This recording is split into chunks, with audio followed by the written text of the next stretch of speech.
तू किसी रेल सी गुजरती है, मैं किसी पुल सा थर थर आता हूँ। आपने जो गाने निकाले इस पे मैं और भी खुश हूँ कि यार ये गाने तो मैं भी भूल गया था। सबकी रगों में लहू बहे है, अपनी रगों में गंगा मैया, सूरज और चंदा भी ढलता, अपने इशारों पे चलता, दुनिया का गोल गोल पहिया, हम तो ऐसे है भैया।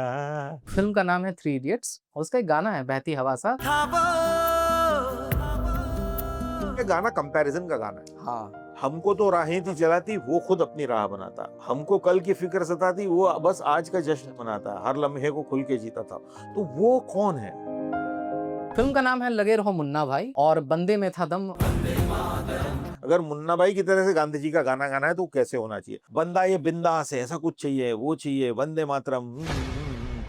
एक गाना और शहर का मेरा मैं बता देता हूँ। शहर अकेला है, लाख है गलियां, मंजिल तो दिखती राह न मिलिया, धूप का छाँव का जाल पसारा है, ख्वाब को सींचा तूने, आंसू को मारा है, गम को खुशी को एक कांटे पे ना तोला, मौला मौला अजब तेरी करनी, मौला अजब मेरी बरनी। सर एक फिल्म आई थी शमिताभ और उसका एक गाना है। इश्क फिल्म जुनून फिल्म है दर्द फिल्म दवा है फिल्म, दुआ है फिल्म, जिंदगी का रुबाब फिल्म, हम सभी और याद फिल्म।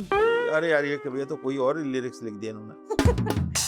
हमारा अपना एक रिश्ता है फिल्म के साथ। हमारे टाइम पे हमारी माँ पुराने कपड़े पहन के भेजती थी। फटना तय है। फटना तय है। टायर का ट्यूब मारते थे फिल्म वाले, ओह, और उसके बाद भी उस खिड़की में हाथ घुसा के 2 टिकट पकड़ के लाना बाहर, लगता है वर्ल्ड कप। और वर्ल्ड कप जीत के आए हुए हो आप, और उसके बाद आप अमिताभ बच्चन के साथ काम करते हो आप। सर जब एक गीतकार को ट्यून दिया जाता है तो सबका अपना अपना प्रोसेस होता है। ट्यून मिलता है तो कोई लोग उसमें डमी वर्ड्स भर देते हैं, कुछ लोग उसमें जिब्रिश कुछ कर देते हैं।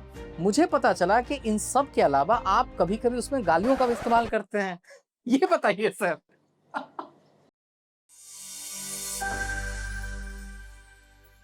हेलो नमस्ते, क्या हाल चाल है आप लोगों का। Welcome back to another episode of unfolding talents. और आज हमारे साथ हैं एक अद्भुत अभिनेता, कमाल के गायक और कालजयी गीतकार, जो आज हुक लाइन और ड्रॉप के जमाने में भी अपने गीतों के ठहराव से श्रोता को पहली लाइन से आखिरी लाइन तक बांध के रखने का हुनर जानते हैं। बहुत बहुत स्वागत है साहब आपका। कैसे हैं आप? मैं बहुत अच्छा हूँ, आप कैसे हैं? बहुत बहुत अच्छे हैं स्वानंद साहब। आपके जो प्रशंसक हैं, जो आपके चाहने वाले हैं, आपका काम उनमें एक ऐसा उत्साह भरता है, जिंदगी के प्रति एक ऐसी आस छोड़ जाता है।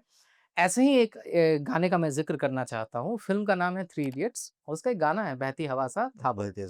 अब इस पे कई सारे बातें हो चुकी है, मैं इस पे अपना पक्ष रखना चाहता हूँ आपके पास कि सर जब ये फिल्म आई थी, if I am not wrong, 2009 के आसपास शायद ये 2009। फिल्म आई थी।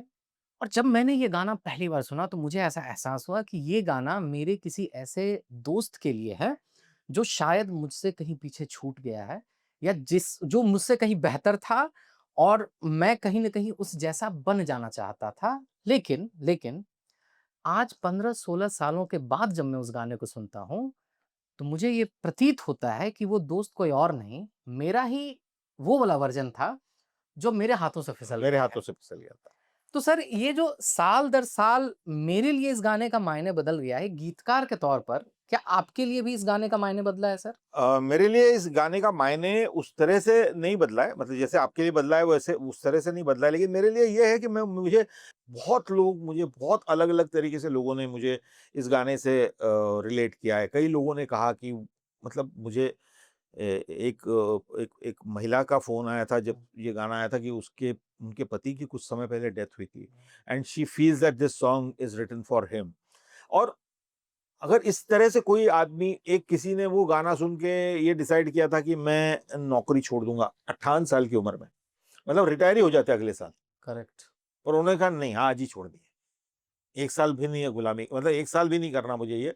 मैं उनको कुछ ट्रैवल का बिजनेस शुरू करना था, तो उन्होंने कहा मैं 1 साल भी क्यों रुकूं, इतना प्लानिंग नहीं करना मुझे, तो मैं अब छोड़ना चाहता हूँ। जब इस तरह की चीज़ें होती हैं तो आपको आपको आपके गाने के ऊपर और अपने ऊपर भी ये होता है कि यार भाई कुछ कुछ कुछ है जो मुझे भी नहीं पता, क्योंकि थ्री इडियट का गाना तो मैंने जब गाना लिखने को मुझे बोला था तो मैंने अपने सारे गुरुओं को, दोस्तों को, सबको याद किया था कि यार जो क्योंकि ये गाना कंपैरिज़न का गाना है। हाँ, करेक्ट। हमको तो राहें थी जलाती, वो खुद अपनी राह बनाता। हमको कल की फ़िक्र सताती, वो बस आज का जश्न मनाता। हर लम्हे को खुल के जीता था। तो मैं और वो और मैं और वो और मैं और वो। तो वो कौन है? तो जैसा आपने कहा कि हाँ, वो वाला मैं भी हो सकता हूँ जिसको मैं पीछे छोड़ आया हूँ। हाँ, मैं भी था ऐसे समय में, एक समय में ऐसा कि जो बिल्कुल बेबाक था। आज मैं थोड़ा-सा डर गया हूँ, सहम गया हूँ। सोच समझ के मेरी मासूमियत खो गई। मासूमियत खोती है और हाँ, मैं बहुत समझदार हो गया हूँ, इतना समझदार नहीं होना था। सही बात है, वो मासूमियत को जाने नहीं देना है। देखिए, मैं कल यही किसी से बता रहा था कि मासूमियत के साथ प्रॉब्लम क्या है कि मासूमियत आपको ज़िंदगी में ऐसी जगहों पे ले जा सकती है जहाँ पे आप कभी नहीं पहुँचे हैं, और ऐसी जगह पे भी खड़ा कर सकती है जहाँ पे आपको बहुत तकलीफ हो। तकलीफ हो गई, बिल्कुल। तो वो मासूमियत के वजह से आपको दोनों 2 दिशाओं में आप जा सकते हो। लेकिन तो आपको एक शेल बाहर का जो है वो आपको आपका कड़क करना, खासकर कवि के तौर पे एक जो है वो आपको दुनियादारी को दुनियादारी की तरह से निभाना आना चाहिए, लेकिन अंदर की मासूमियत को किसी तरह बचा के भी रखना है, क्योंकि कविता तो वहां से आएगी। करेक्ट, क्या बात तो आप उस शेल में एक शेल बनाते हो और उसके अंदर अपने आप को बचा के और जिंदा रखने की कोशिश करते हो, क्योंकि वो संवेदना अगर चली गई तो फिर कहाँ से गाना आएगा? आ ही नहीं सकता, फिर जोड़ घटा होगा। Correct, correct. और वो कब होने शुरू हो जाएगा आपको अपना भी नहीं समझ में आएगा, मतलब आप कब करने लग जाएंगे वो आपको भी नहीं पता चलेगा। Correct, correct. और मतलब इसीलिए मेरे को लगता है ना कि आप अपने ज़िंदगी के जो अनुभव आपको होते हैं, उसके हिसाब से ही आप कागज़ पे उस चीज़ों को उकेरते हो। बिल्कुल। वो भावना वहीं उकेरती है। सर, अब मैं आपके एक ऐसे गाने का ज़िक्र करूँगा जो थोड़ा-सा हट के है, थोड़ा-सा मस्ती है उसमें। फ़िल्म का नाम है लगे रहो मुन्ना भाई और बंदे में था दम वंदे मातरम। अब अगर मैं प्रथम दृष्टया अगर गाना सुनता हूँ, तो मुझे लगता है कि महात्मा गांधी जी के ऊपर ये गाना है।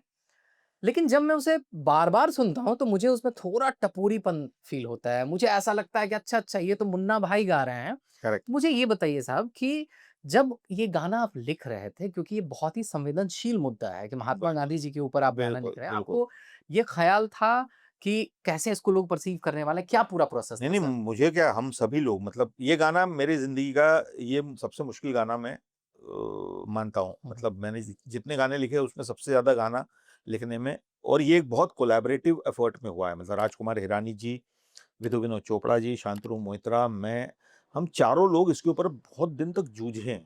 क्योंकि गांधी जी के ऊपर गाना लिखना था, एक तो गांधी जी के ऊपर फ़िल्म बना रहे थे। जी। तो वही अपने आप में इतनी बड़ी संवेदना की बात रहती है कि ये फ़िल्म अगर लोगों ने, हमारा देश कैसे रिसीव करता है, ये बहुत, तो वो भी एक अपने आप में एक संवेदना की बात थी कि इसको अच्छे से बनाना है। उसमें राजू सर ने बोला था कि ये गाना जो है ये हमको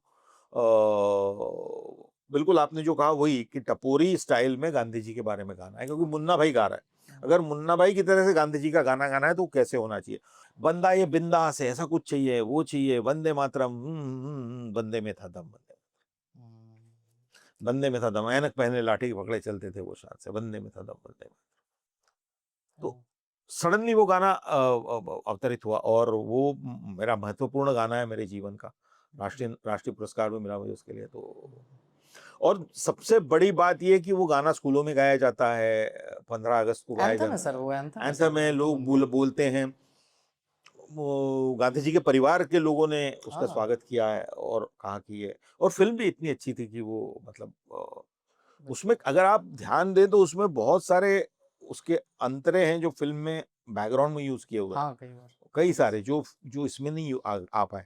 हुँ, हुँ, हुँ। वो बड़े मज़ेदार है। आपके शब्दों का ज़िक्र हो रहा है, एक और आपका गाना है सर, उसका भी मैं ज़िक्र करूँगा। पीके में आपने लिखा सर 4 कदम बस 4 कदम, चल दूँ ना साथ मेरे। ये 4 कदम ही क्यों है सर? 6 कदम क्यों नहीं है? 2 कदम क्यों नहीं है? 8 कदम क्यों नहीं है? ये 4 कदम का मतलब क्या लॉजिक है सर? अ, ज 4 लोग वो कहेंगे कोई बात, तो 4 लोग क्यों कहते हैं हम? हुँ, वो 4 कदम में पूर्णत्व मतलब ये है कि 4 कदम अधूरे भी है, 4 कदम पूरे भी है। सही बात है। आप ये सवाल जो आपने पूछा है मेरे भी दिमाग में आया था कि 4 कदम ही क्यों लिख रहा हूँ मैं? हम्म, और ये गीत मेरी एक कविता है, उसके ऊपर बना हुआ है। बिन बोले बिन कहे सुने कुछ बस हाथों में हाथ धरे, 4 कदम बस 4 कदम एक सांझ चलोगी साथ मेरे। क्या बात। तो मुझे मेरी ये कविता और ये गाना मुझे बहुत बहुत इम्पोर्टेंट लगता है क्योंकि ये इक्वालिटी का गाना है। हम्म, दोनों एक बराबर है। वो कह रहे हैं कि बिन कुछ कहे बिन कुछ सुने हाथों में हाथ लिए, 4 कदम बस 4 कदम चल दो ना साथ मेरे। रस्मों को रख के परे, राइट। ये रस्म वो रस्म, ये तू हिंदुस्तान में पाकिस्तान, ये उस फिल्म के भी में भी यही सिचुएशन है। तो ये सब चीजों को रख के एक बार बिना कुछ करे करते हैं ना, तो मेरी कविता उसमें ये कहती कि गीली हथेली थाम के हम नब्जों की लय पर डोलेंगे। हाथ पकड़ के चलने की बात है, तो गीली हथेली थाम कर हम नब्जों की लय पर डोलेंगे और कदम कदम से ताल मिली तो मन ही मन खुश हो लेंगे। क्या बात। हर एक शिकायत गम वम सारे दो पल को रख कर के परे, 4 कदम बस 4 4 कदम कदम चल एक दो। सांझ चलो ना साथ। क्या बात। मैं स्त्री हूं तुम मेरे पुरुष और मैं नर हूं तुम मेरी मादा। ये मेरी कविता है, ये फिल्म के गाने में नहीं आया। बिल्कुल सर। मैं स्त्री हूं तुम मेरे पुरुष, इसमें इसमें स्त्री पुरुष का भेद भी खत्म है। मैं स्त्री हूं तुम मेरे पुरुष, मैं नर हूं तुम मेरी मादा। जो सपना है वो पूरा है, एक सपना हम आधा आधा। वो जो जो जो नहीं है वो पूरा है, मतलब जो जो ख्वाब है वो पूरा है और एक सच है हम आधा आधा, क्या बात है ना। और पोंछ के ये पेचीदा छोड़ के ये पेचीदा गुत्थी आदिम जमाने से जो चली आ रही है, मैं बिल्कुल ही भूल गया हूँ आगे का। और 4 कदम चलो। नहीं सर, इनफैक्ट अब जैसे कि हर गाने का ना श्रोता अपने हिसाब से इंटरप्रेट उसको करता है। मेरे हिसाब से 4 कदम का मैंने कैसे सोचा कि 2 लोग हैं, दोनों के 2-2 टाँग हैं, तो अगर दोनों कनेक्ट कर दिया था तो 4 कदम हो 4 जाता है वो। कदम, हाँ, बिल्कुल ऐसे भी कर सकते हो आप। बिल्कुल ऐसे भी कर सकते हो, लेकिन 4 कदम मुझे मुझे ना कलोकियल में कहने की बात में भी हाँ, कभी-कभी उससे करेक्ट, लगता है कि राइट, राइट। 4 दिन का मेहमान है। हाँ, कि आपके कुछ-कुछ गाने हैं ना जो कल्ट फॉलोइंग है, बार-बार सुने जाते हैं कि हाँ, हाँ, स्वानंद किरकिरे साहब जो हैं, वो इन गानों की वजह से जाने जाते हैं। मैं इस पॉडकास्ट के थ्रू जो हमारी जनता है, जो आजकल खास करके जेन ज़ी ऑडियंस जो है, जो नई जनता आई है, उनको आपके कुछ ऐसे गानों से भी मैं रूबरू करवाना चाहता हूँ कि इस पॉडकास्ट के बाद वो जाके उन गानों को सुनें, उन गानों को समझें। हुँ। इस तरह के कुछ गानों का मैं अब ज़िक्र करूँगा। शहरों में शहर है बनारस, और एक फ़िल्म आई थी लागा चुनरी में दाग, और उसका एक गाना है, हम तो ऐसे हैं भैया, बढ़िया। और उसका एक लाइन है जो कि मतलब मेरे रोंगटे खड़ा कर देता है कि सबकी रगों में लहू बहे है, अपनी रगों में गंगा मैया। इसके बारे में बात कीजिए। सर बिल्कुल, मैं अगर आप एक बार भी बनारस गए हैं और अगर आप 2 बार भी बनारस गए, तो आपको समझ में आ जाएगा कि मैं क्या कह रहा हूँ। क्योंकि गंगा जीवनदायिनी जो नदी है, बनारस, क्या हर चीज़ वहाँ गंगा से रिलेटेड है। हर चीज़ गंगा के साथ जुड़ी हुई है। संस्कृतियाँ बसती ही नदियों के किनारे है रही है ना, क्योंकि वहाँ पानी नदियों के किनारे और जीवन है। जीवन है वहाँ पे। और बनारस जैसा शहर तो पुरातन प्राचीन शहर है भाई। अगर आप बनारस गए तो आपको समझ में आएगा कि यहाँ पे कुछ अलग है, तो ये क्या अलग है? ये प्राचीन है। ये ऐसा का ऐसा रखा हुआ है, पता नहीं कितने सालों से, दादी की साड़ी की तरह संदूकची में सहेज के, तह लगा के। तह लगा के बिल्कुल।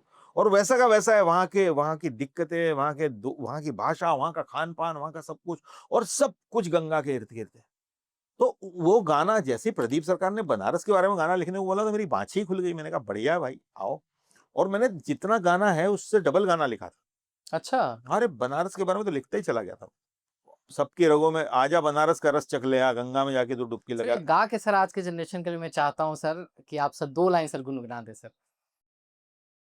अरे हम तो ऐसे है भैया, अरे हम तो ऐसे है भैया, सबकी रगों में लहू बहे है, अपनी रगों में गंगा मैया, सूरज और चंदा भी ढलता, ओह!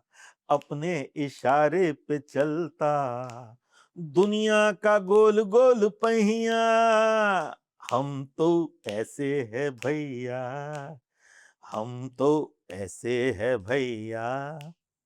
आजा बनारस का रस चख ले आ, हो गंगा में जाके तू डुबकी लगा, रबड़ी के संग संग चबा लेना उंगली, माथे पे भंग का रंग चढ़ा, ओ पनवा लगई दे, दे दे, उस पे तू जर्दे का तड़का लगई दे, यार पटना से आई बे, पेरिस से आई बे, गंगा जी में हर कोई नंगा नहीं बे, जीते जी जो कोई काशी ना आए, चार चार कांधे पे वो चढ़ के आए क्या बात वे, ये अपनी नगरी है भैया, अरे हम तो ऐसे है भैया। अरे बड़ा गाना तुमने क्या याद दिलाया यार मुझे।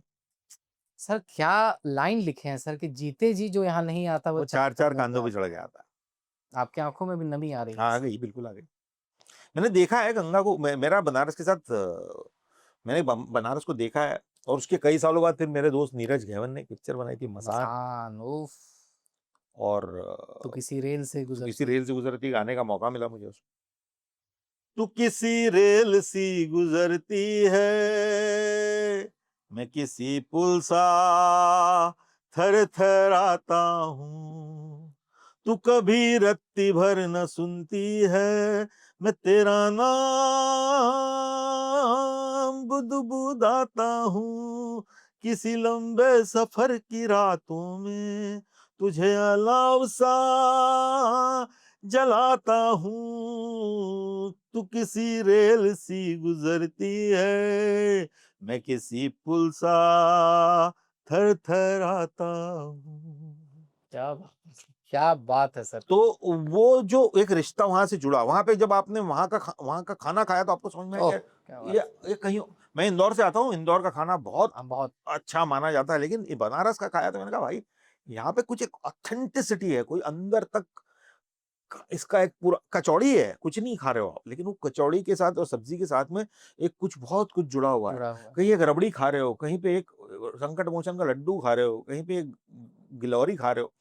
तो पान, मैंने तब मैं पान खाया करता था, इंदौर से आता हूँ, तो मैंने पहली बार जब मैं बनारस में गया था इतना पान खाया मुंह आ गया मुझे ना, छाले पड़ गए मुझे, इतना पान खाया मैं, सुबह से लेकर शाम तक 12 पान खा लेता था मैं, वाह। इतना अच्छा पान बनता था वहां पे। अब मैंने पान वान खाना छोड़ दिया है कई सालों से, लेकिन मैं शौकीन था पान खाने का, मुझे बड़ा पसंद आता था पान।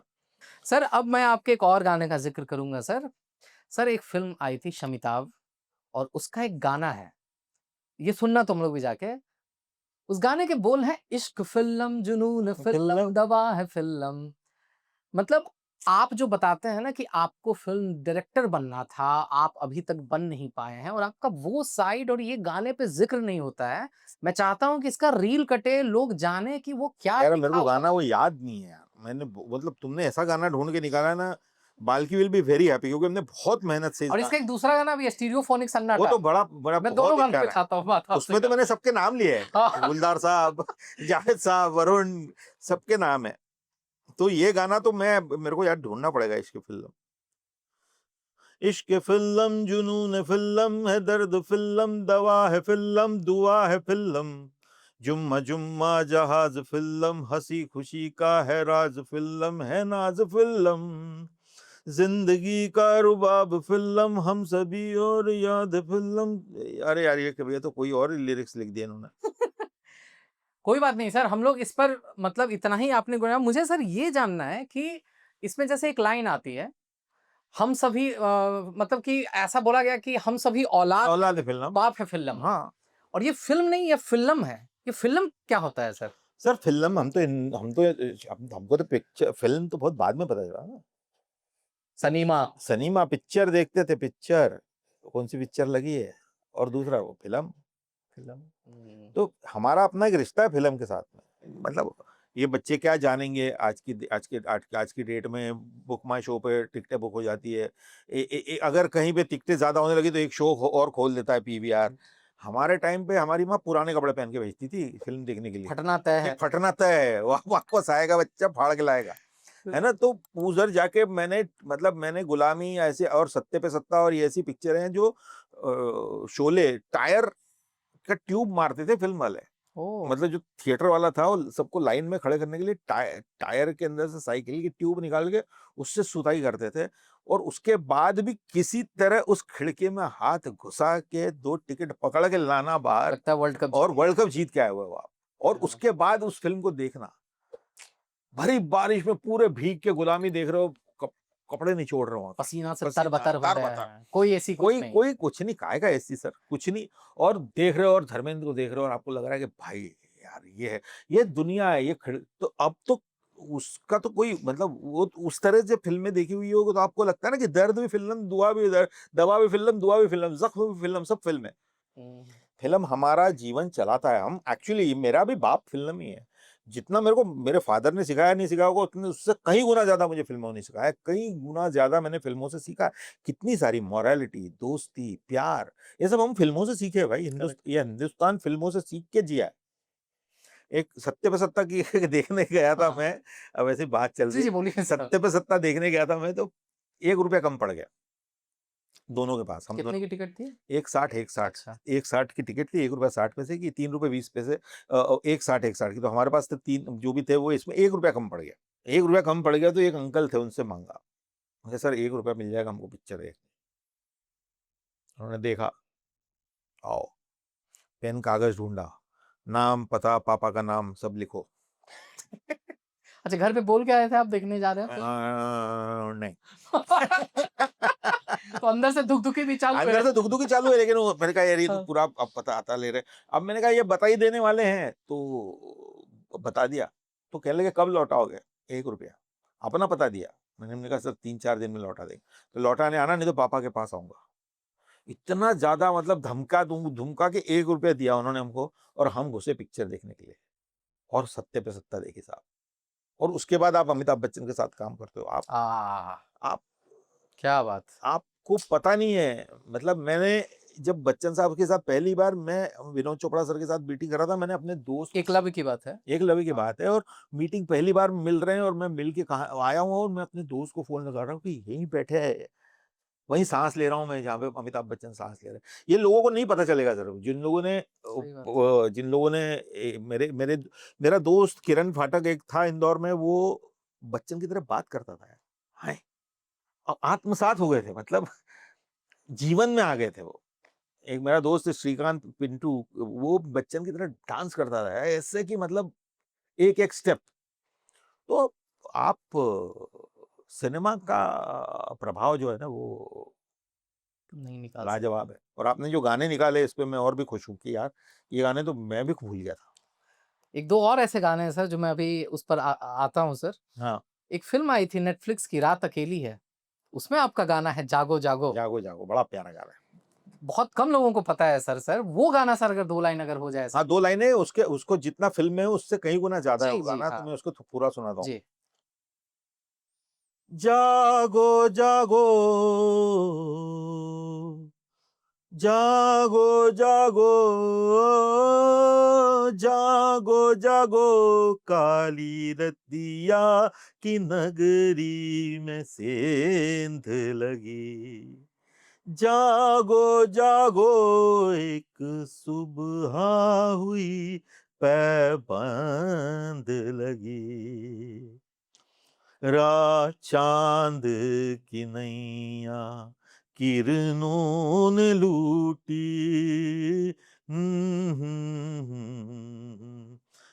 निजा किनारों पे छूटी। छेड़ो नहीं, छेड़ो नहीं, छेड़ो नहीं, एक थके थके जुगनू को नींद लगी। जागो जागो, काली रतिया की नगरी में सेंध लगी। ये ओ भाई! एक तो रात के साथ आपका संबंध, हाँ, अंधेरे का और उस संबंध, फ़िल्म का भी संबंध उस था। फ़िल्म का संबंध और रात में कितनी मतलब कि अंधेरे में कितनी परतें आप खोलते हैं सर। हर गाने में अलग-अलग परत आपकी दिखती है। सर मैं आगे बढ़ता हूँ सर, अब एक मैं फ़िल्म का ज़िक्र करने वाला हूँ और इस फ़िल्म के बारे में जब मैंने अपने ऑफ़िस में भी पूछा तो उनकी उनकी भी अपनी भ्रांतियाँ थी। फ़िल्म का नाम है फितूर। अब जब फितूर का मैं जिक्र करता हूँ तो लोग बोलते हैं अच्छा अच्छा अभिषेक कपूर साहब की फिल्म है, अमित त्रिवेदी का म्यूजिक है, तो अमिताभ भट्टाचार्य नहीं लिखा होगा क्योंकि वही एसोसिएशन चलता है।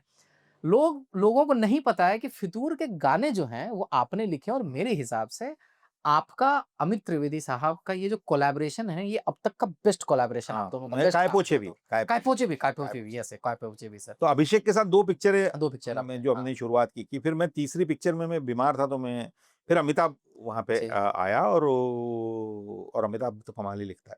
हम्म, तो लेकिन फितूर तो बहुत ही इम्पोर्टेंट एल्बम है मेरी लाइफ का। मैं तो मतलब उसका बहुत प्राउड फील करता हूँ उस एल्बम के लिए क्योंकि इतना फिर वही है कि वो एल्बम पता नहीं क्यों लोगों को पता नहीं कि मैंने नहीं लिखा है उसके बारे में मुझे नहीं पता क्यों, लेकिन मैं 2-3 गाने तो मेरे बहुत पश्मीना धागे पश्मीना बहुत अच्छा है, ये फितूर मेरा ये बहुत फितूर अच्छा है। का मेरा गर फिरदौस बर रूए अरमीन ज़मीनस्त हमीनस्त हमीनस्त मुझे बहुत ही पसंद है वो गाना।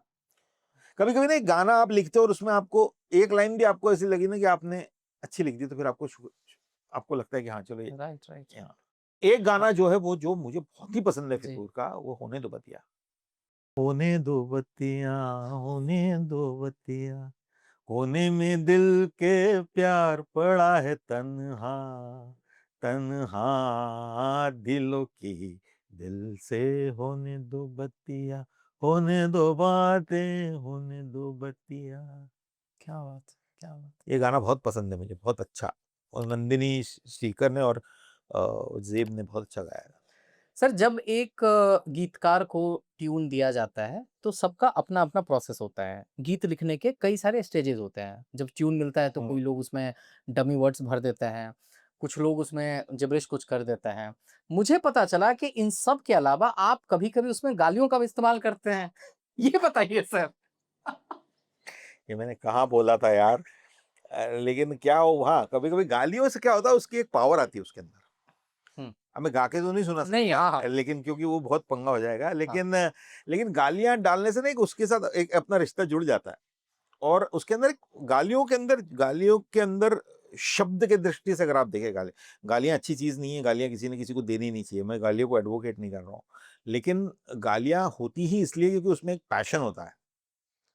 उन शब्दों में थियरी करके जो निकलती है बात तो उसमें एक एक एक एक पूरा भाव होता है। आपका गुस्सा पूरा एक गाली लेके चलती है। जो कि मुझे आपसे बहुत नाराज़गी है, मैं नहीं है वो बात। उसमें पूरा गुस्सा आ जाता है। तो वो जब गीत के साथ आप जोड़ते हो, गीत के साथ उसको आप जोड़ते हो तो गीत की धुन अपनी हो जाती है। हम्म, और हम ना मैं बचपन से मैं जिस परिवेश में पला-बड़ा हूँ, हम लोग पैरोडीज़ बनाते थे और सब डबल मीनिंग पैरोडीज़ बनाते थे गानों की। अच्छा आप लोग भी बनाते थे मेरे को लगता है हम ही लोग सिर्फ मतलब नहीं, नहीं, नहीं सब मेरी तो स्वानंद किरकिरे साहब ये बोल मेरी रहे तो हैं सारी ट्रेनिंग ही पैरोडी से है। मतलब हाँ, क्योंकि धुन में अपने वर्ड्स लगाना, जी उनकी धुन हटा के अपने वर्ड्स लगाना और चौधरी का सांड हो तुम, मैंने नहीं बनाई थी, मेरे दोस्त ने बनाई थी, पर हाँ मुझे बड़ी अच्छी लगती है कि चौधरी का सांड हो गधे की तुम। गधे का हाँ गाली में बहुत सारी दूसरी चीज़ें भी होती है जो नहीं देनी नहीं चाहिए देनी चाहिए होती है, सही लेकिन बात मैं अपने लिए करता हूँ। ओके सर मैं इससे अब आगे बढ़ता हूँ सर मुंबई जो शहर है सर ये एक बहुत ही मज़ेदार शहर है सर यहाँ पे जब लोग पहली पहली बार आते हैं तो ये शहर बहुत डराता है लेकिन यही वो शहर भी है जहाँ सपने पूरे होते हैं जहाँ किस्मत बदलती है जब आप मुंबई पहली पहली बार आए क्या इस शहर ने स्वानंद भाई को डराया कभी मैं तो बहुत डरा है, बहुत डरा है। डराया मतलब उस इस शहर ने मुझे अचानक से एक ना एक सच्चाई की तरह ये शहर उभरता है कि यहाँ पे बड़ी से बड़ी इमारत और नीचे की बिल्कुल नाली में रहने वाली, झुग्गी में रहने वाले इंसान, वो बिल्कुल नेबर्स है। बाकी शहरों में क्या होता है कि झुग्गियाँ कहीं छुपी होती है, एक छोटा-सा एक इलाका होता है, वहाँ होती है। बाकी शहर अपनी तरह से चल रहा होता है। मुंबई एक साथ है सब कुछ। दवा, दारू साथ में, ये दवा की दुकान, ये दारू की दुकान। है ना? और सही बात और सही बात तो कभी-कभी दारू की ज़्यादा, दवा की कम। so good I can imagine it sir हाँ, आप देखिए रास्ते हाँ में कहीं भी बिल्कुल जाइए बिल्कुल तो सही बात है तो सर एकदम साथ में है। आप सडनली आप रेलवे स्टेशन पे से जब आप उस भरी भीड़ लोकल की उस भीड़ में आप सफ़र करते हो और आप जब उस लोकल से बाहर निकलते हो और आपको एक इस तरह की कोई विजुअल दिखता है, कोई पैसे माँगने के लिए, कोई कुछ इस तरह का विजुअल होता है, जो आप बाहर से आए हुए आदमी को हिला देता है और फिर आप धीरे-धीरे मुंबई जब अपनाने लगते हो, तो फिर आपको रोज़मर्रा की बात लगने लगती है। बड़ी खतरनाक बात है, मुझे बहुत तकलीफ़ होती है इस बात से, कि हम उसको नॉर्मलाइज़ करते चले जाते हैं, क्योंकि मुंबई में आदमी का फ़ोकस ऐसा हो जाता है, मेरा घर, मेरा काम ये, उसको बीच में सब कुछ दिखना बंद हो जाता है, क्योंकि वो देखेगा तो पागल हो जाएगा। तो इसलिए वो बिल्कुल काम टू काम चलता है। तो मुंबई ने मुझे बहुत डराया था। प्रिवेसी नाम की जो चीज़ है ना, प्राइवेट जगह की बम्बई में जो कमी है, वो मतलब प्रेम कैसे रास्ते पे आता है। आपको सिर्फ़ आप और मैं, ये 2 ही लोगों की ज़रूरत है प्रेम करने के लिए। ना कमरा चाहिए, ना कोई बहुत बड़ा कुछ चाहिए। मैं कहीं कोने में छुप के प्रेम कर लेता हूँ और 1 प्रेम, 2 प्रेम, 3 प्रेम ऐसे चौपाटी पे हज़ारों लोग, वो लोग छोटी-छोटी प्रेम की दुनियाएँ बनी हुई है। तो मुझे वो विज़ुअल बम्बई का बड़ा अट्रैक्ट कर गया था। मैं पहले-पहले जब आया था कि यहाँ पे जगह जगह ही नहीं है कुछ करने की, कुछ किसी की प्राइवेट स्पेस भी नहीं है और दूसरा किसी को पता भी नहीं चलता, कोई ठाणा से आया है, कोई घाटकोपर से आया है और बैठे हुए हैं बांद्रा पे। तो किसी को डर भी नहीं है कि कोई देख लेगा। हमारे छोटे शहरों में तो एक प्रेम करने के लिए 1 साल साजिश करनी पड़ती थी कि भाई इसको घर से कैसे निकालेंगे, इसको कहाँ ले जाएँगे, इसको कैसे कहाँ से छुपा के निकालेंगे, तो और अगर किसी ने भी देख लिया तो सब प्रेम का फिर पर्दाफ़ाश हो जाएगा और फिर उसको, लड़की को तकलीफ़ होगी उस बात की। हुँ। तो लेकिन यहाँ वो दिक्कत नहीं है। तो एक गाना मैंने उसपे लिखा था, जी सर। ज़िंदगी मचल रही है रिक्शे में, देखो फूल खिल रहे हैं रिक्शे में, एक पायल बजी है देखो रिक्शे में, एक बुर्का हिला है देखो रिक्शे में, एक चुम्मी मिली है देखो रिक्शे में, ज़िंदगी मचल रही है रिक्शे में। तो मुझे बम्बई से क्या पूरा बात है! रिक्शे रिक्शे में चलता हुआ क्या दिखता है। सिम्प्लिसिटी है, क्या बात है सर! उफ़!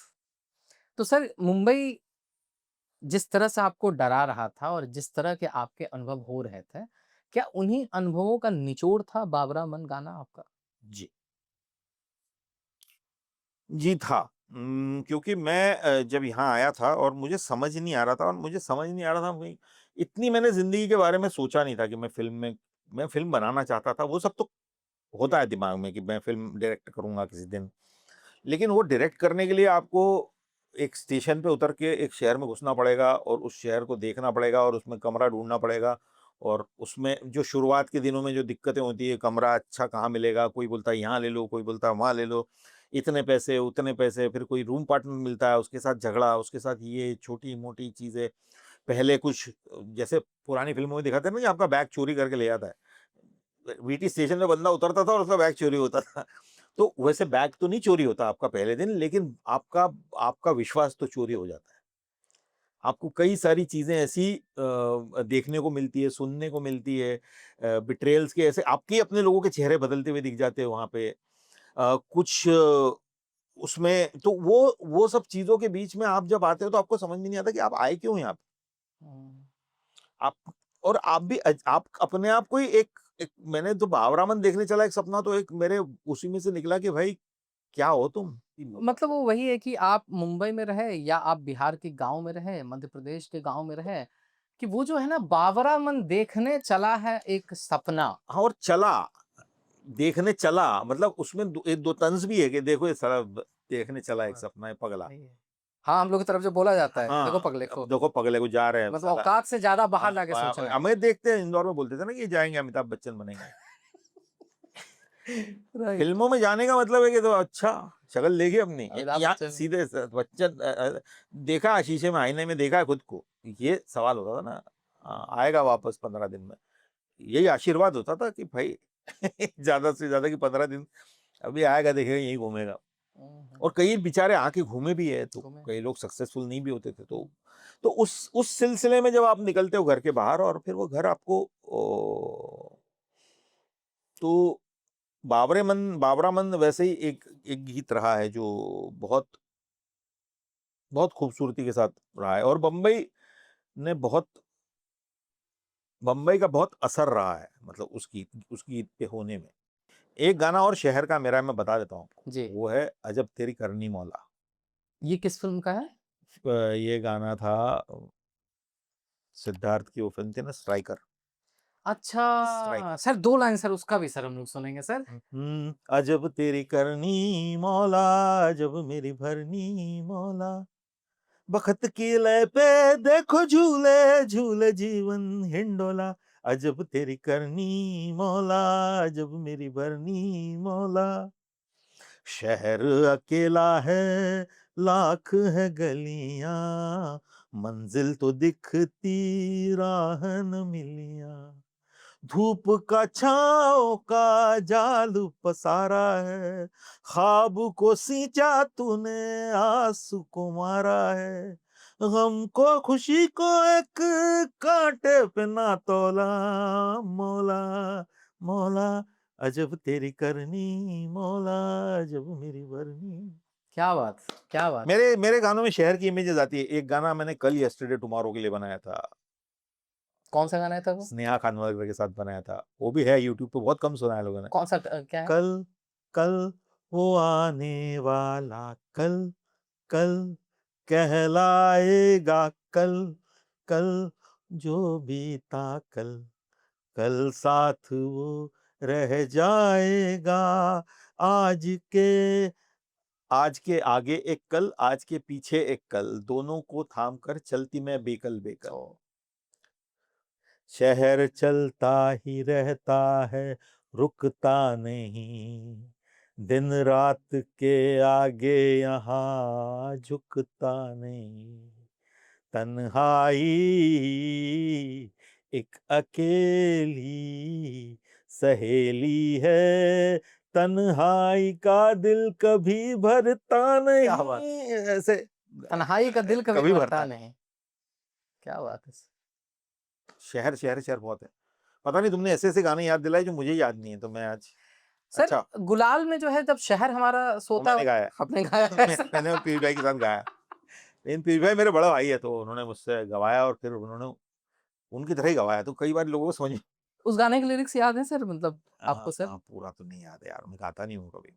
सर आप शहर का ज़िक्र कर रहे हैं, आप इंदौर के रहने वाले हैं। मैंने कहीं पढ़ा कि इंदौर बहुत ही रोचक शहर है। मतलब वो मुहावरों का शहर है। वहाँ पे शायद ऐसा होता है कि इस बात की होड़ लगी रहती है कि आखिरी बात कौन कहता है कि आपने बिल्कुल कुछ बोला, मैंने कुछ बोला, फिर बिल्कुल आखिरी बात आप बोल बिल्कुल रहे हो। बिल्कुल बिल्कुल। आपको लगता है कि उस तहज़ीब और उस माहौल ने आपके लिए एक ऐसी पिच तैयार की जिस पे आज तक आप अपने शब्दों के साथ खेल रहे हो? हाँ, बिल्कुल, क्योंकि शब्दों का खेल ही इंदौर का मतलब ही शब्दों का खेल है। मुजोरी, मुजोरी बोलते हैं उसको, हाँ, मुजोर। मुझोरी हाँ। तो मैं मुजोर, तू मुजोर, और बातें बनाना, और मतलब अभी मैं अपनी मेरी एक एक दोस्त है, वो दोस्त की पत्नी, उनके घर पे गया था, तो ऐसे बातें चल रही थी, इंदौरी मालवी इंदौरी, तो जी। मैंने कहा क्यों दिवाली की पार्टी नहीं रखी तुमने? तो कहने लगी भैया बहुत तकलीफ है दिवाली की पार्टी रखना। हमने कहा क्यों, क्या तकलीफ है? अरे इतने सारे रिश्तेदार, इतने सारे, वो तो मेंढक तोलने का काम अपने से नहीं होता। मेंढक तोलने का काम, ये आप सही बात। विजुअलाइज करो कि मेंढक तराजू में जो तोल रहा है, कूद उसके रहा क्या है। दो इधर कूद रहे, तीन आपके रिश्तेदार, ये सबको इकट्ठा लाना मेंढक तोलने का काम। अब ये इमेज अगर कोई भाषा, और इस तरह के रोजमर्रा में दसों इमेज है हुँ। जो लोग इस्तेमाल करते हैं, और वहीं से पूरी पूरी की पूरी कोई भी आदमी आता जाता चलता, कैसी दी सब्जी, अच्छी दी क्या, ताजी है ना, तो क्या बासी बेचेंगे क्या आपको? ये जवाब देता है वो, ये नहीं कहता कि हाँ हाँ ताजी है, काहे को बासी बेचेंगे दीदी आपको हम। उल्टे मुँह जवाब देना। उल्टे मुंह जवाब देना, और हंसी मजाक में, गलत गलत में नहीं। लेकिन अरे वो बोलेगा कि मैं कोई बासी बेचूंगा क्या आपको, तो क्या भरोसा आजकल, है ना, बेच भी सकते हो। नहीं नहीं, अपना ऐसा काम नहीं है। अच्छा रुकना नहीं है। इतनी इतनी बातें चल रही है, हाँ। नहीं नहीं अपना ऐसा काम नहीं है। अच्छा आपको क्या पता तुम्हारा कैसा काम है? अरे आओ देखो तो सही, खा के कैसी लग रही है। अच्छा दिख तो थोड़ी बासी रही है, अरे दीदी चल रही है। तो उसका कोई अंत नहीं है। तो और कोई इंदौरी बैठ जाए मेरे सामने, तो मैं मतलब 1-8 घंटे हम बात कर सकते हैं इस तरह से। हुँ, हुँ। तो उस समृद्धि से मैं आता हूँ भाषा की, और वो तो मेरे अंदर राइट, राइट, बसी हुई है। राइट। सर मुझे एक चीज़ बताइए कि ये जो आप कहानियाँ बता रहे हैं कि वहाँ के लोगों का आपने ही शायद कहीं ज़िक्र किया था कि कोई पान खिलाने वाले बैठा करते थे पीपल पेड़ के नीचे हाँ, हाँ, हाँ। और मतलब वो एक-एक नस को वो साफ कर रहे हैं। एक-एक नस को साफ कर रहे हैं, और वो पूछ रहे हैं कि भैया क्या हो रहा है, वो पान की नस को, और पीपल का पेड़ है, और आप उनसे पूछ रहे हो कि भैया क्या, सागर भैया पान लगा दो, और वो उठ कर खा खा, यार आप चुप रहो, मतलब शांत रहो। फिर कटरीना, अरे दे दो ना, जल्दी है, वो तोड़ के खा लो। पीपल का पत्ता तोड़ के खा लो। हमारे एक पान वाले भाई साहब, पान वालों को भी अच्छा अलग अलग कल्चर है वहां पे। एक पान वाले भाई साहब थे, उन्होंने अच्छे अच्छों के मुंह धुलवा दिए। हाँ, हम्म। क्यों? आप उनके पास जाओगे, वो पान बना रहे हैं, आप जाओगे उनके पास में, और वो क्या लगाया यहाँ पे, वो देंगे कुछ कागज देंगे, वो ऊपर ऊपर ऊपर, पानी लो, पानी में मुंह धोया उसने, उसको पता ही, उसका कुछ नहीं लगा हुआ है। इन्होंने सिर्फ उसको मतलब कन्विंस कर दिया अपनी सिंसियरिटी में यहाँ पे कि ये लगा, कुछ लगा हुआ, और हंस रहे। उसके बाद में वो पान भी ऐसा देते थे, मतलब किस अच्छो अच्छो को उन्होंने रुला दिया, मेरे को कोई चीज दे सी। वो चलेगा सर? हाँ, ये बहुत बड़ा है, चल दे। इसमें च्युइंगम है लेकिन सर, वो आप निकाल सकते हो। नहीं तो अगर तू हाँ। पान लेने आएगा तो हाँ। लो, पान लो। अरे वो ये करेगा हर किसी के साथ, हर किसी के साथ में, चाहे बड़ा हो, चाहे छोटा हो, चाहे कोई हो, चाहे कोई हो, और उसके आजू बाजू के चार लोग हंसेंगे, हाँ हाँ हाँ, ये कर दिया उन्होंने। ये आजकल बहुत ट्रेंड में चलता है कि आइसक्रीम वो आइसक्रीम वाला, वो आयरिश। जो करता है हमारे इंदौर में, पता नहीं कब से कर रहे हैं ये लोग। और उसके अलावा मतलब ये आइसक्रीम वाला तो बच्चों को रुला देता है। हाँ। तो इस तरह के बहुत सारे, हर किसी की अपनी अपनी एक अदा थी, हर किसी का अपना अपना एक अन्ना भैया पान वाले थे, उनकी पान की शटर ही नहीं था, तो दिन रात चालू रहती। अन्ना भैया? अन्ना भैया, वो मतलब क्या साउथ इंडियन नहीं नहीं नहीं नहीं, पता नहीं क्या थे, नाम ऐसा क्यों अन्ना भैया? अन्ना भैया, वो अन्ना भैया ही कहलाते हैं। उनके शटर ही नहीं था। अच्छा, पान बंद ही नहीं होती दुकान, 24 घंटे चालू रहती थी। नाम अजीबोगरीब होता है ना। मैंने हाँ। कहीं सुना कि कोई खाने का पदार्थ होता है उसको बेंजो या कुछ ऐसा क्या कहते हैं। हाँ, इंदौर में बेंजो कहा जाता है। वो बेंजो जो होता है ना, वो बेंजो, लेकिन हम लोग को लगता है बजाने वाला बेंजो कुछ। ना, लेकिन वैसे नहीं होता। बेंजो होता है ऑमलेट को ब्रेड के अंदर डाल के दिया जाता बन बन है, बन के। अच्छा, बन ऑमलेट। बन ऑमलेट, उसको बेंजो कहा जाता है। और जो जिसको आप बर्गर कहते हैं, उसको हॉट डॉग कहा जाता है। वो लंबा वाला। नहीं, हॉट डॉग नहीं, बर्गर जिसको आप कहते हो, ओह, टिक्की डाल के जो। हाँ हाँ हाँ हाँ। अभी ऐसा क्यों है ये हमको नहीं पता, लेकिन ये ऐसे ही। और ये किसने नाम दिया हमको नहीं पता, कोई कहीं से लेके आया होगा, कोई किसी ने लगाया होगा, क्योंकि क्योंकि वो ना ऐसे वहां पे उस शहर में ना अपना कुछ करने की बहुत ये अलग अलग चीजें वहां पे इजाद करते लोग अपने अपने तरीके से। तो वो बेंजो नाम की एक चीज हो गई, उसका नाम बेंजो रख दिया, अब सब कोई बेंजो बोलता है। यही शहर इंदौर। बढ़िया बढ़िया। और मिठाइयाँ सर, आइए, हम्म। कभी आइए इंदौर, आप आइए। क्या है फेमस मिठाई, क्या है सर इंदौर की? पोहा तो मुझे पता है सर, कि पोहा पोहा सब नहीं, रहता है। बहुत सारी मिठाइयाँ वहाँ पे बढ़िया बढ़िया मिलती है। वहाँ पे सब कुछ। अभी इंदौर में जो सबसे अच्छी मिठाई की दुकान है भंवरी लाल की, वहाँ पे मिलता है मक्खन बड़ा बालूशाही। अच्छा। सर, उस बालूशाही का जवाब नहीं है, उसमें रबड़ी डाल के खाओ।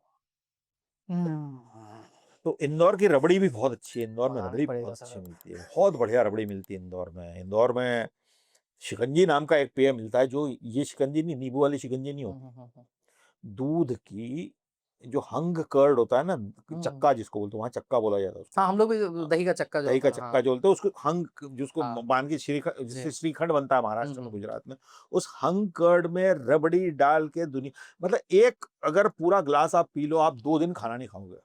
मैं आपको दावे से कह सकता हूँ। हम लोग का तो पेट खराब हो जाएगा हाँ, सर। पेट मेरा भी हो जाता है पेट खराब। मैं जाता हूँ तो हम लोग मतलब पूरी शिकंजी नहीं पी पाते, पूरी शिकंजी पी ली तो पेट खराब। और उसमें मतलब काजू, किशमिश, रबड़ी, दूध, वो हंग कर्ड मिला के कोई कॉन्कॉक्शन तैयार करते हैं, उसको शिकंजी कहते हैं। वो वहाँ पे दोपहर को 11 बजे की दुकान खुलती है उनकी, और उनकी 1:30-2 बजे उनकी जो ऑथेंटिक शिकंजी वाला है उनकी खत्म हो जाती है, बंद करके चले जाते हैं घर पे। ये जो कॉर्पोरेट नया जो दुनिया आई है ना, कि आपके सेवा में तत्पर, इंदौर की दुनिया अभी भी आपके सेवा में तत्पर नहीं है। हमारा धंधा हम अपनी अकड़ से बेचेंगे। एक कॉर्पोरेट आया, उसने कहा कि मैकडोनल्ड आया, या कोई जैसे कोई भी एक बर्गर चेन आई, उन्होंने कहा कि हमारे हर कहीं ब्रांचेस है। इंदौर अभी भी हमारी कोई शाखा नहीं है। हमारी कोई शाखा नहीं है पे जी रहा है। उसमें प्राइड है हमारा कि हम एक ही दुकान है, हमारे दूसरा वो भी हमारा नहीं है, वो हम नहीं है। ऑथेंटिक खाना है तो यहाँ आओ, यहाँ लाइन लगेगी तो लाइन में खड़े रहो, खत्म हो जाएगा तो हम थैंक यू बोलते हैं। खुलने का टाइम है, बंद बंद होने का टाइम है। ये नहीं है कि अब ग्राहक खड़ा हुआ है तो एक बार और निकाल दो, तो थोड़ा और बढ़ा दो।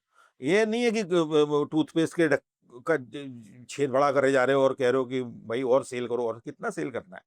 संतुष्टि भी कोई चीज होती है और संतुष्टि देने की भी कोई चीज होती है। हर चीज में नहीं पूछ रहे कि ये फ्लेवर डालू 25 रुपए और वो फ्लेवर डालू 25 रुपए और। आप कचौड़ी खाने आए हो तो कचौड़ी खाओगे, चटनी जितनी मांगोगे हम देंगे आपको। भोजनालय ऐसे हैं, अन्नपूर्णा भोजनालय, ऐसे कई सारे भोजनालय हैं, वहां पे आपको मतलब घर पे आए हो ऐसा खिलाया जाता है खाना, कि नहीं नहीं ऐसे कैसे 2 रोटी खाओगे, 2 रोटी और खाओ। और नहीं तो ये वो नई दुनिया है जिसमें आधी रोटी की भी एक्स्ट्रा लगा के, हाँ, टैक्स लगा के, दुनिया तो यही चल हाँ रही दुनिया ही चल रही है। तो Right. वो दुनिया अच्छी है, मुझे मजा आता मैं गया, उज्जैन में गया हूँ सर, इंदौर में बस जाते जाते रह गया। है। उज्जैन में भी बढ़िया बढ़िया जगह खाने की, एक जगह है पूरी सब्जी खाने की, भोला गुरु नाम है उसका, हाँ, आप जरूर जाइए भोला गुरु पे। भाई साहब, मैं बाल्की, हमने पैडमैन शूट की थी, तो बाल्की सर और मैं, तो महेश्वर में शूटिंग होती थी, तो इंदौर उतर के, महेश्वर इस दिशा में, इंदौर इस दिशा में, है ना, जी, बिल्कुल मतलब ये इधर 56 किलोमीटर, ये इधर 150 किलोमीटर दूर। उतर के पहले उज्जैन जाके भोला गुरु की सब्जी पूड़ी खा के फिर महेश्वर, एवरी टाइम। और एक नहीं 3 गाड़ियां 4 गाड़ियां जा रही है, मतलब पूरी की पूरी। वो लाजवाब है, लाजवाब। सर क्या बात है sir, thank you so thank you much so sir, much, thank you thank you so thank you much, thank you sir. Thank you thank you thank you thank you. मैं स्वानंद गिरगिरे और विभू के साथ मेरी ये जो बातचीत है, अगर आपको अच्छी लगी है तो डिजिटल कमेंट्री चैनल का नाम है, उसको सब्सक्राइब करें और लाइक करें इस वीडियो को, और जो कुछ भी करना होता है, वो घंटी का आइकन दबाना है, ये वो सब करें और सुनते रहें। बहुत अच्छी बातचीत हुई, मैं बहुत इम्प्रेस रहा हूँ, और मेरे बहुत अच्छे अच्छे से गाने कुरेद कुरेद के ढूंढ के लाए गए हैं जो मैं खुद भूल चुका था। तो थैंक यू सो मच।